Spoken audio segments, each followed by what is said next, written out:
Ich bin die Beate, einfach ich, und das ist mein Weg.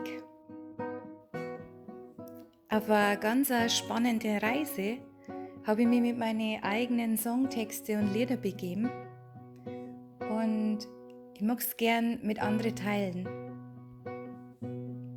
Meine Lieder sind wie ein Reisetagebuch. Mit jedem Songtext habe ich mir selber eine Frage gestellt, die mich interessiert, eine Frage übers Leben, und habe mir somit durchs Schreiben der Texte eine Antwort geliefert.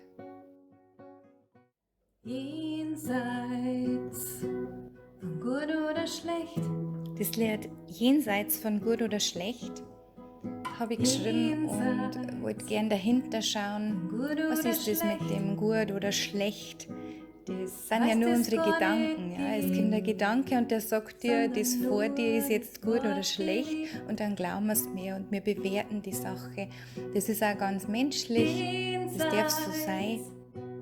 Es ist nur sehr heilsam, wenn man sich da ein bisschen distanziert und sagt, jenseits von gut oder schlecht, das ist mein Naturell. Ich selber bin jenseits von gut oder schlecht, egal wie ich mich verhalte. Sondern nur das Wort gelebt. Ich kann immer mit einem liebenden Blick drauf schauen und sagen, das darf so sein. Das ist weder gut noch schlecht.